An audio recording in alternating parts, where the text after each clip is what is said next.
नमस्कार, आप देख रहे हैं बजट यात्रा 2026 बैंगलोर एडिशन। आपके साथ मैं हूं मानसी दवे और ये ईटी नाउ स्वदेश की मुहिम है बजट से ठीक पहले आपको बताना कि बजट से तमाम सेक्टर्स के किस तरह के एक्सपेक्टेशंस है और ऑन ग्राउंड बारीकी से जमीनी हकीकत तक आपको पहुंचाना। जी हाँ, जिस तरह देश तैयार हो रहा है अपकमिंग बजट 2026 के लिए, सवाल इस वक्त सिर्फ आंकड़ों का नहीं है, सवाल डायरेक्शन का है, दिशा का है। किस तरह से हम फ्यूचर रेडी टॉप वर्कफोर्स तैयार करें, कैसे बिजनेस को स्ट्रेंथन करें जो कि आगे चलकर आपको नौकरियां दे जाएं, कैसे तमाम सेक्टर्स जैसे कि आईटी, सेमीकंडक्टर, डिफेंस, एजुकेशन और इनसे भी ज्यादा रियल एस्टेट और सारे के सारे इंपॉर्टेंट सेक्टर्स के डेवलपमेंट को तय करें। सवाल कई सारे हैं, इन सारे सेक्टर्स की उम्मीदें भी हैं बजट से और इन्हीं उम्मीदों के बारे में बात होगी ऑन ग्राउंड। आपको बताएंगे कि क्या है जमीनी हकीकत। इस वक्त मैं खड़ी हूँ बैंगलोर के आइकॉनिक विधान सौदा के पास, जो कि पॉलिसीज डिसाइड करते हैं, जो कि देश के विकास को डिसाइड करती है, बैंगलोर के विकास को डिसाइड करती है। तो चलिए बैंगलोर में चलते हैं, समझते हैं कि बजट के डिसीजंस किस तरह से बैंगलोर के डेवलपमेंट को मदद करेंगे और आपके यानी कि बैंगलोरियंस के डेवलपमेंट को मदद करेंगे।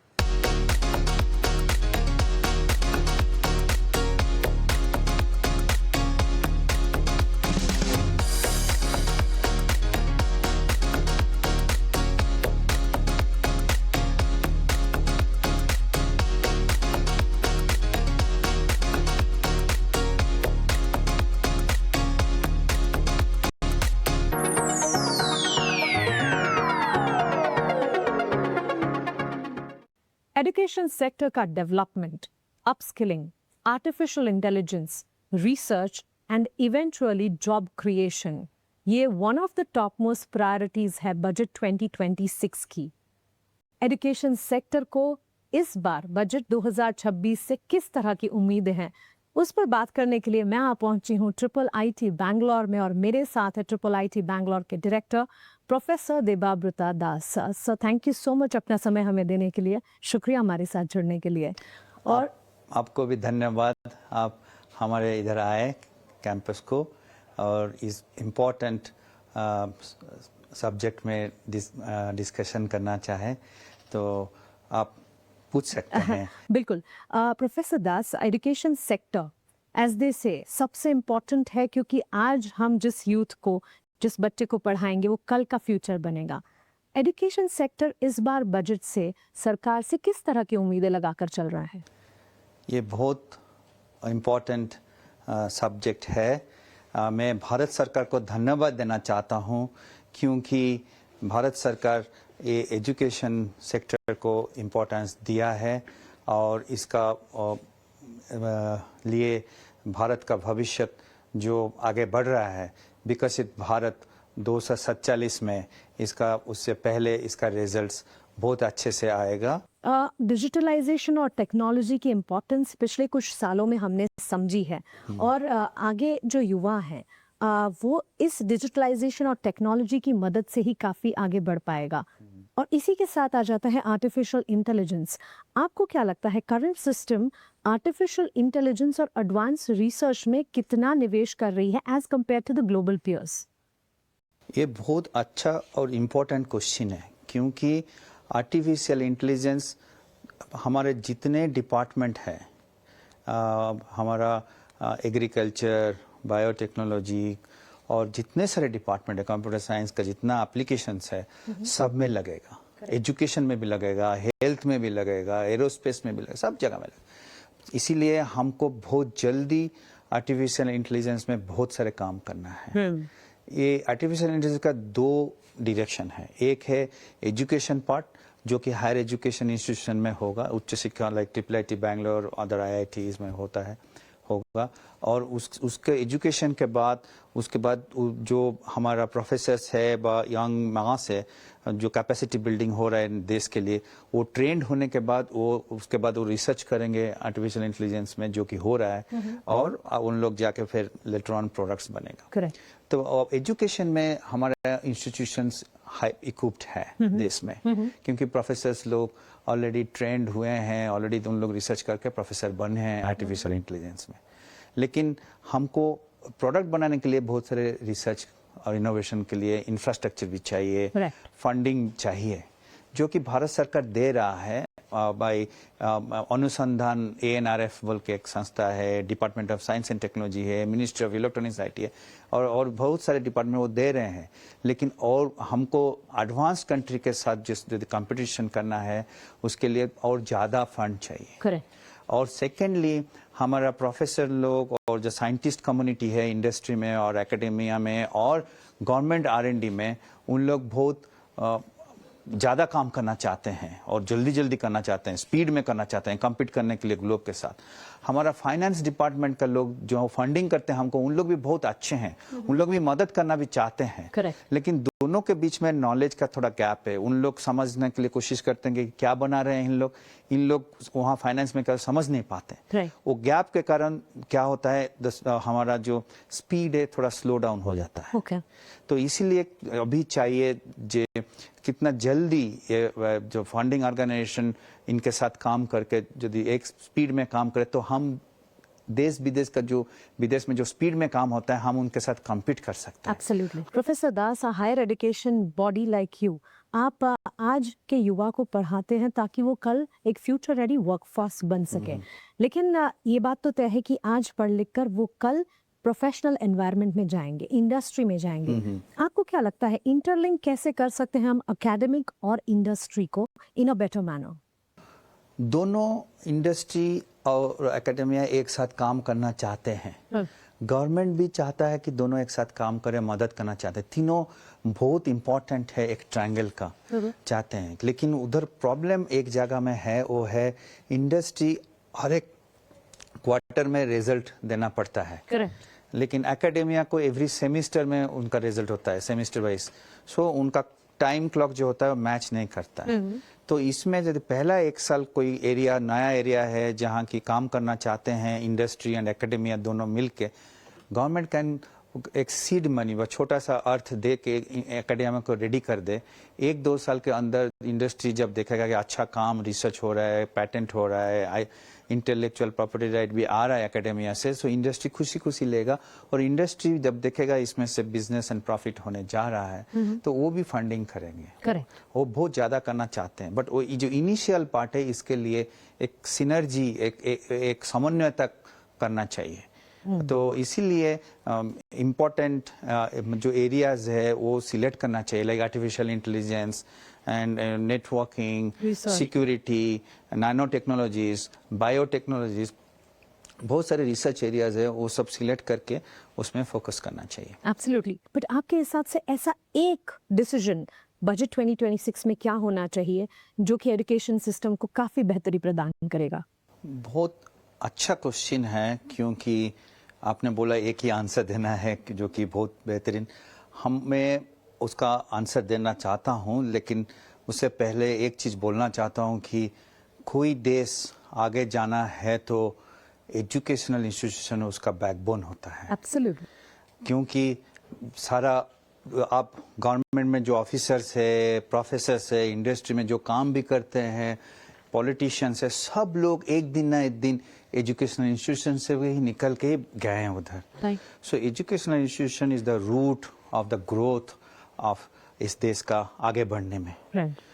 तो इसीलिए एजुकेशनल इंस्टीट्यूशन में यदि पैसा बच जाए खर्चा से, वो क्या करता है उसको फिर एजुकेशन और स्टूडेंट का भलाई के लिए ही खर्चा करता है। करेक्ट। इसलिए मुझे सरकार से एक अनुरोध है, विनती है कि जो टैक्स हमको देना पड़ रहा है एजुकेशन इंस्टीट्यूशन को बनाने में, लाइक बाइंग इंस्ट्रूमेंट्स, बाइंग एक लैब बनाने में, क्लासरूम बनाने में, इंफ्रास्ट्रक्चर बनाने में हमको बहुत सारा टैक्स देना पड़ता है। वो पैसा हम बचा सकते हैं तो टैक्स सेक्शन में, तो हम उसको बच्चों स्टूडेंट्स के लिए, रिसर्च के लिए, इनोवेशन के लिए लगा सकते हैं। एब्सोल्युटली। तो इसलिए मेरा अनुरोध है कि ये टैक्सेशन कम कर दिया जाए एजुकेशनल इंस्टीट्यूशंस के लिए। और एक चीज़ है, बहुत सारे भारतवर्ष में अभी सब middle class, lower middle class, poor class से पढ़ने आते हैं। बहुत लोग लोन भी लेते हैं स्टूडेंट आजकल, तो उनका स्टूडेंट एजुकेशनल लोन का जो इंटरेस्ट रेट है और सपोर्ट सिस्टम भी गवर्नमेंट से मिलना चाहिए। क्योंकि वो हमारा भविष्य है। बिल्कुल।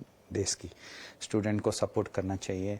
एंड उन्होंने अच्छे करेंगे तो कम पैसा पढ़ाई हो जाए तो उनका टेंशन जो फाइनेंस की तरफ है वहाँ से निकल के पढ़ाई की तरफ आएगा। तो पढ़ाई की तरफ आएगा तो उन लोग अच्छे स्टूडेंट बन के देश के लिए काम करेंगे। बिल्कुल, ये मेरा विनती है। Professor Das, thank you so much अपना समय हमें देने के लिए और इतने महत्वपूर्ण मुद्दे पर ईटी नाउ स्वदेश के माध्यम से एजुकेशन सिस्टम आखिर बजट से क्या कुछ चाहता है ये हमें बताने के लिए थैंक्स अ लॉट। धन्यवाद ईटी नाउ को, सब लोगों को मेरा नमस्ते। एंड आप लोगों का देश का अच्छा के लिए जो आपका समय दिए हैं इसके लिए भारत वर्ष का एजुकेशनल सिस्टम आपके आभारी रहेगी। Thank you so much sir, thanks a lot.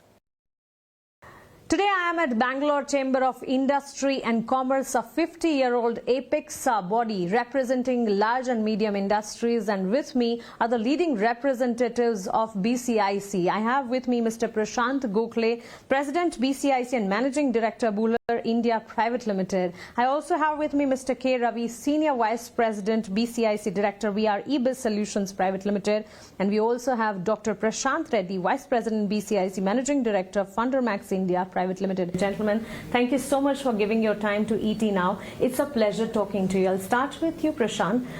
What is the single biggest budget expectation from MSMEs according to you this year? Good question. MSME is the largest, I would say, the backbone of our industry. If you ask me one, I will put two.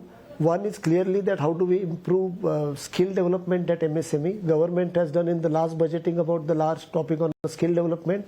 How do we reach to the last mile at MSME about those skills? And second is that how do we really promote their innovation, not only in their processes but in their products. If you can really support those MSMEs to upgrade their innovation and not only quality but the innovation and the topics to the next level, this will take India to the next level when we talk about the MSMEs. Mr. Ravi, coming to you, tariff scenario was quite challenging, and in 2025 was all about it. We were talking so much about the situation. How do you think is India dealing with the international business on the lines of the same now, and what do you think are the expectations from the upcoming budget? I think all of us know in the year to 2025, after the tariff by the United States of 50%, there are a lot of industries which have really suffered. Particularly if you take the garment industry, the margins are so low, they can't sustain 50% vis-a-vis 25% by Vietnam or Bangladesh. And when it comes to diamonds, we are one of the top exporters of diamond, finished diamond to US, and even that, it has been a very great effect to that particular industry. Now what we expect from the government is how they are going to support these industries by way of interest subvention or by way of subsidy, because I think the government should immediately talk to the US and see to that to a great extent, if this can be reduced, that would be a great boon for all the exporters. But I think one of the good steps taken by the government was the FTA, that is a free trade agreement which they have signed with UAE, Australia, New Zealand, UK. I think all these FTAs have taken a long time, but they have come faster now because of this scenario. Absolutely. Dr. Prashant, you have a deep dive knowledge about the sector which is always in the upcycle, as they say, and one of the sector which is very important for the development of the country, the real estate sector. Now, the long-term undertone of real estate sector, as the experts say and suggest, is positive. But on a short-term basis, what do you think are the requirements and what are the expectations of real estate sector from the upcoming budget, from the government? So it's a very important question, and as you rightly acknowledged, the construction sector is the second largest employer in India and a significant contributor to the GDP. There have been a lot of reforms, but even the last GST reforms was quite helpful, but still there is scope for further improvement, especially on how one can avail input credit, especially on items like steel and cement. Plus, we also are talking of some reforms in customs, so more simplification in custom duty could also help. What we see is a rapid urbanization. This is an irreversible process, and the urbanization rate in India is relatively much lower compared to the developed cities of the world. And when we are talking of this rapid urbanization, are we prepared, infrastructure ready? I don't think that's there. So there is a necessity to invest more on the metros, more airports, better road connectivity, and these are things which the government needs to certainly pay attention to in this budget. It's absolute pleasure talking to you and understanding what the expectations of these sectors are from the upcoming budget. Thank you so much for giving your time. It was a pleasure talking to you all. Thank you very much. Thank you. Thank you.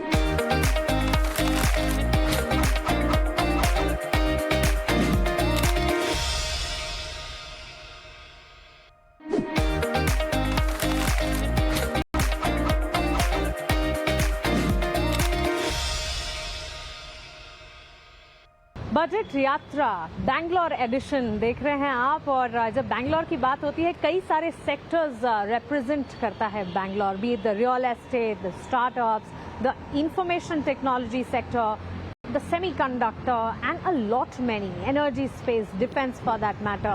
और इसी तरह के important sector के leaders से हम इस budget यात्रा addition में बात कर रहे हैं। आज रियल एस्टेट और एनर्जी स्पेस के इम्पोर्टेंट लीडर्स से हम बात करने वाले हैं। मेरे साथ जुड़े हैं mister Suresh Hari, immediate past secretary CREDAI Karnataka. मेरे साथ हैं mister Zaid Mohammad, treasurer Bangalore realtors association of India, and we also have mister Varuchi Mishra, partner and group CEO Novata energy transition enterprise private limited. Gentleman, बहुत स्वागत है आपका ईटी नाउ स्वदेश पर। अपना समय देने के लिए आपका शुक्रिया। सुरेश सर, शुरुआत आपसे करना चाहूंगी। रियल एस्टेट सेक्टर, हमेशा कहा जाता है कि ना long term basis up cycle का ट्रेंड जारी है, लेकिन शॉर्ट टर्म चैलेंजेस भी कई सारे हैं। What do you think budget 2026 से रियल एस्टेट सेक्टर एक्सपेक्ट करके चल रहा है? शॉर्ट टर्म में बहुत चैलेंजेस है, हम लोगों का सब चाहिए, बट टाइम के साथ चलना पड़ेगा। इकॉनमी तो अच्छा रहेगा, चलता है। सो इस टाइम पे हम लोगों का एक ही पिटिशन है और डिमांड है, वो अफोर्डेबल होम का साइज़ फिक्स किया बहुत साल पहले। वो 60 स्क्वायर मीटर, 90 स्क्वायर मीटर लगभग, उसका कास्ट भी 45 लाख फिक्स कर दिया। अभी इस कास्ट में कितना साइज़ मिलेगा और कैसा अफोर्ड करेगा, वो अफोर्डेबल नहीं है अभी तक। सो उसका एरिया बढ़ाना है और प्राइस भी ज़्यादा बढ़ना है। ये दोनों डिमांड ज़रूरत चाहिए और बहुत डिमांड्स है, हम लोग सबके साथ चलना है। वो इकॉनमी तो अच्छा है, so we are enjoying the up cycle. Market बहुत अच्छा है, वो कोविड के पास अभी अच्छा चल रहा है। सो इसीलिए हम लोगों का यही है, मेन सेक्टर का एड्रेस करना है और कंप्लायंस ठीक से करना है, ज़्यादा फास्ट करना है। ये बहुत हम लोगों का डिमांड है। कंप्लायंस एक ऐसा स्पेस है जिसमें काफी सारे अप्रूवल्स अटक जाते हैं। वही है, बहुत विंडोज है। Completely agree to that.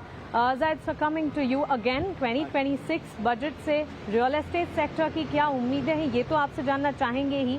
What do you think? But at the same time, tax benefit, home loan tax benefit, क्या आपको लगता है कि रिविजिट करने की जरूरत है यहाँ पर? इसी हर दफ़े सबकी इच्छा होती है कि टैक्स हमको कम होना चाहिए, तो टैक्स गवर्नमेंट को तो पैसे तो कमाना ही है, तो टैक्स थोड़ा बहुत कम करेंगे, गवर्नमेंट करना चाहिए। बट वैसे अफोर्डेबिलिटी इज़ वेरी इंपॉर्टेंट। हर सेक्टर, हर आदमी को इच्छा होती है कि अपना अपना खास का घर होना चाहिए, तो ये देखना चाहिए गवर्नमेंट। और अकॉर्डिंगली मेरे हिसाब से apart from the real estate direct sectors, we have to look at the indirect sectors which are supporting the industry, जो वो काफ़ी मेरे ख्याल से काफ़ी इम्पॉर्टेंट है।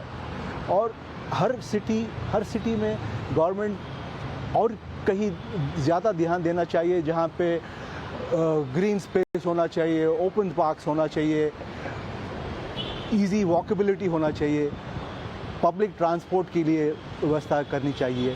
तो ये सब चीज़ों के साथ सबकी ज़िंदगी अच्छी होगी। किसी घर लेने से तो सिर्फ आप अंदर बंद नहीं रहेंगे ना घर में, आप तो बाहर जाना चाहिए, आपको एंजॉय करना चाहिए। आज के ज़माने में हम लोग अपने बच्चों को टीवी नहीं देखना चाहना करते, बट अगर आपके पास ठीक जगह नहीं है, खेलने के लिए जगह नहीं है, तो कैसे करेंगे आप?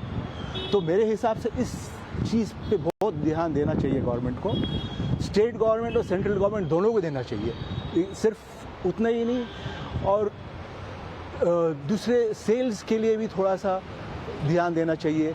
हम लोग ब्रोकरेज सेक्टर से हैं, तो ब्रोकर्स के लिए भी थोड़ा बेनिफिट देना चाहिए। एक्चुअली हर पैमाने पर ध्यान होना चाहिए। In fact real estate sector and real estate sector in itself काफ़ी कंप्लीट सेक्टर, कई सारे सब सेक्टर्स भी ताल्लुक रखते हैं इससे। Mister Varuchi, coming to you, another sector जो कि पेचीदा भी कहा जाता है, little complex, and of course energy sector की भी कई सारी डिमांड्स, एक्सपेक्टेशंस होंगी बजट से, गवर्नमेंट से।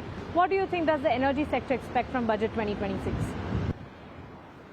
मेरा ये कहना है कि as a country energy security के लिए हमें गैस इकोनॉमी की तरफ फोकस करना चाहिए। फॉर द सिंपल रीज़न, इसका रीज़न ये है कि crude oil is from the nature. You have to आपको एक्सप्लोर करना है क्रूड ऑयल, आपको प्रोड्यूस करना है, रिफाइन करना है। बट गैस के बहुत अल्टरनेटिव सोर्सेज हैं। एक तो ऑफ कोर्स एक्सप्लोरेशन से आता है, दूसरा उसका बहुत अल्टरनेटिव सोर्सेज हैं। अब देखिए ऑर्गेनिक वेस्ट जो है, म्युनिसिपल वेस्ट, हिंदुस्तान करीब 500 मिलियन टन्स, रफ फिगर ऊपर नीचे हो सकता है, प्रोड्यूस करता है ऑर्गेनिक एंड म्युनिसिपल वेस्ट। अगर थियोरेटिकली स्पीक बोला जाए तो सब हम कन्वर्ट कर सकते हैं into hydrocarbons, gas and oil, gas ज़्यादातर, और 15% यील्ड है जनरली। कुछ टेक्नोलॉजी की 20% यील्ड है, किसी की 10% यील्ड है। तो आप 75 मिलियन टन प्रोड्यूस कर सकते हैं हाइड्रोकार्बन फ्रॉम, और अभी का प्रोडक्शन 25-26 मिलियन टन है।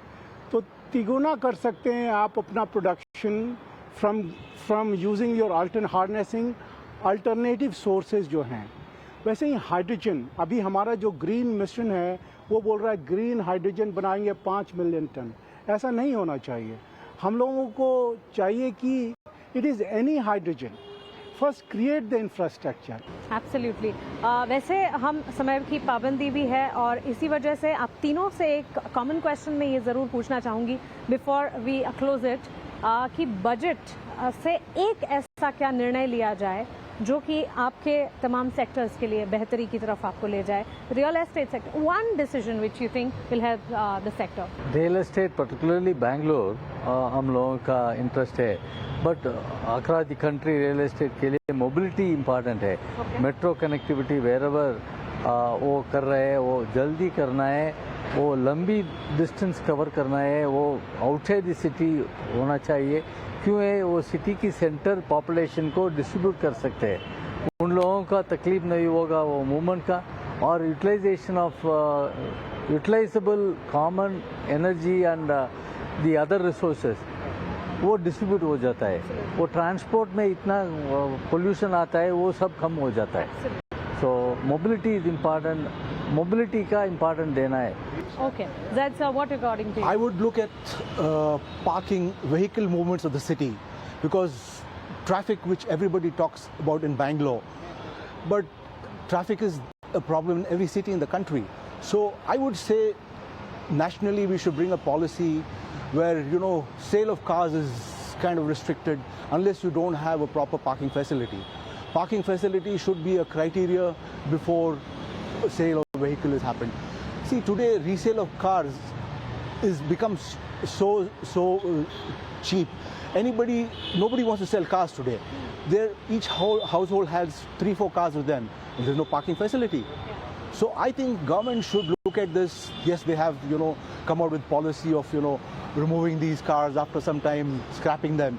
But something seriously has to be done to ensure that, you know, traffic in all these cities will be That's a controlled. very important angle to the entire conversation on this sector.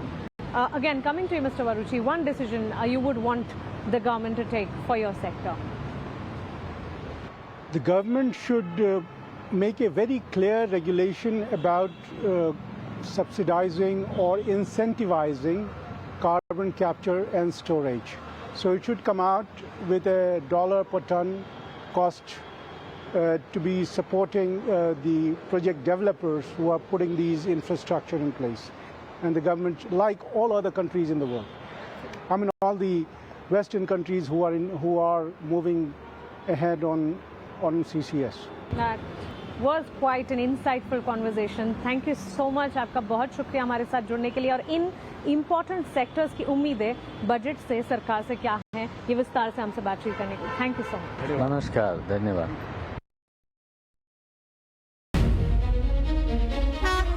Bangalore, Bharat की innovation राजधानी।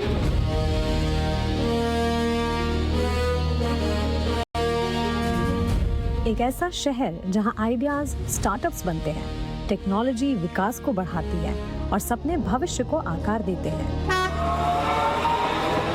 Global कंपनियों से लेकर छोटे उद्यमियों तक, छात्रों से लेकर पेशेवरों तक, बैंगलोर नई भारत की धड़कन दिखाता है। लेकिन जब देश का बजट बनता है तो सवाल बड़ा है, क्या इन आवाजों को सुना जाता है? क्या जमीनी उम्मीदें नीति तक पहुंच पाती है? बजट केवल आंकड़े नहीं है, ये तय करता है कि कारोबार कैसे बढ़ेगा, रोजगार कैसे सृजित होंगे और बैंगलोर जैसे शहर भविष्य के लिए कैसे तैयार होंगे। इसी सोच के साथ ईटी नाउ लेकर आया है बजट यात्रा, एक ऐसा अभियान जो स्टूडियो से बाहर निकलकर सीधे शहरों तक जाता है। स्टार्टअप की उम्मीदें, एमएसएमईज की चुनौतियां, रियल एस्टेट की जरूरतें और युवाओं के सपने, सब कुछ एक मंच पर। यहाँ हर सवाल सिर्फ सवाल नहीं है, ये एक सुझाव है, एक उम्मीद है जो सीधे सरकार और वित्त मंत्री तक पहुँचती है। ईटी नाउ बजट यात्रा बैंगलोर एडिशन, जहाँ शहर की आवाज बनती है बजट की दिशा।